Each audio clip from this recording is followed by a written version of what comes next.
సాధారణంగా 2 పార్టీల మధ్య పొత్తు కుదిరినప్పుడు ఇక పొత్తు రోజు నుంచి ఒక పార్టీ వాళ్ళని ఇంకొక పార్టీలోకి తీసుకోకూడదు అన్న నియమం ఉంటుంది. కానీ ఇక్కడ ఆంధ్రప్రదేశ్లో విచిత్రమైన పొత్తు జనసేన తెలుగుదేశంల మధ్య మొదట జరిగింది. జనసేనలోకి తెలుగుదేశం అభ్యర్థులు వచ్చి దాదాపు 4-5 సీట్లు తీసుకున్నారు. అలాగే తెలుగుదేశంలోకి చేరదాం అనుకున్నట్టు కాంగ్రెస్ వైసీపీ నాయకులు వస్తే వాళ్ళని జనసేనలోకి పంపించి సీట్లు ఇప్పించిన పరిస్థితి అయింది. అదే బాటలో భారతీయ జనతా పార్టీ కూడా ప్రయాణించడమే ఇక్కడ విచిత్రమైనటువంటి 2 సీట్లకు సంబంధించి ఇప్పుడు టోటల్గా 4 అనుకోవాలా.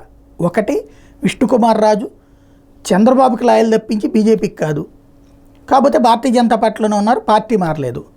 భారతీయ జనతా పార్టీ తరఫున గెలిచి మంత్రి పదవి అందుకుని ఆ తర్వాత పొరపాటును కూడా భారతీయ జనతా పార్టీ మొహం చూడనటువంటి కామినేని శ్రీనివాసు, కాకపోతే బీజేపీ పెద్దలు ఎవరికన్నా ఉండే పర్సనల్ పనులు చేసి పెడతారు, లేకపోతే అనుబంధ విభాగాలకు సంబంధించిన వాళ్ళు పర్సనల్ పనులు చేస్తారన్న పేరు మాత్రమే ఉంది.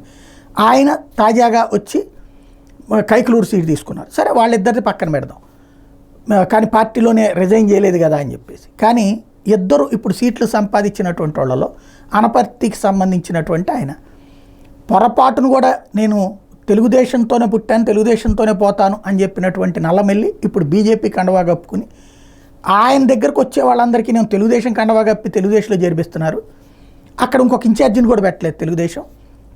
ఈయన ఇప్పుడు బీజేపీ అభ్యర్థి.